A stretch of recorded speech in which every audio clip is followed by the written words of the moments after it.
Welcome back. As mentioned earlier in this broadcast, the House Republican Conference meeting to select new party leadership is scheduled for tomorrow. Miranda Kahn and I recently spoke with Dan Stein, the president of FAIR, the Federation for American Immigration Reform, and we began by asking if he's concerned a Speaker McCarthy would be just like a Speaker Boehner when it comes to the border and illegal immigration. No question about it. The rank and file voters, Republican voters in this country, have spoken loudly, and they have, through various elections, said they are tired of watching this tension between the establishment, big business wing of the party, and what politicians are promising Republican voters in election after election. So whether it was with Eric Cantor's defeat in the primary last time or Boehner's unexpected resignation, I think the voters are clearly expecting a new face, new bottle, new wine. They want to see, look, how many times do people have to be promised they're going to defund the president's executive amnesty? They're going to, for goodness sake, they need to do something about these so-called sanctuary cities. They're obstructing justice. Kate Steinle is dead. Other people have been killed, murdered, raped all over the country because we have these non-cooperation zones where, this administration is allowing basically local police to ignore immigration law.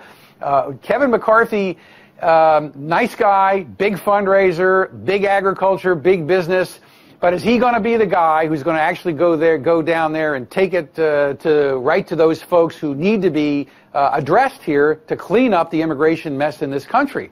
We doubt that. I mean, honestly, we don't have any particular axe to grind, but he has not spoken with a kind of clear voice.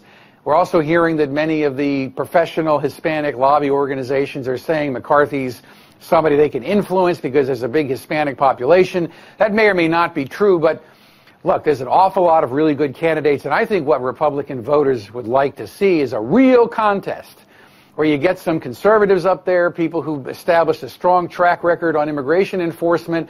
Let's actually see a fresh face leading the House. And who would be that fresh face, Dan?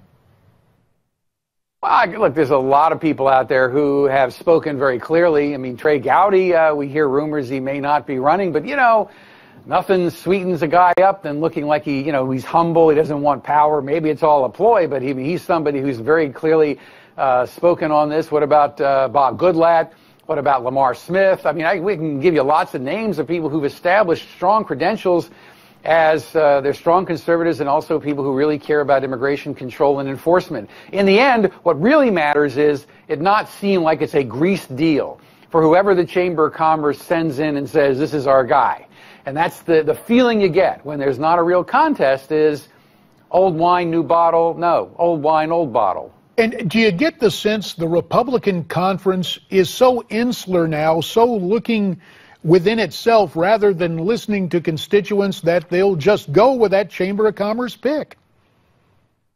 Well, FAIR predicts we have an emerging crisis in this country within the Republican Party. This continued SOP, this capitulation to the big business wing, this willingness to work with Democrats when Democrats don't seem to want to work with Republicans. Republicans need to be holding Democrats accountable for their total destruction of U.S. immigration controls and limits.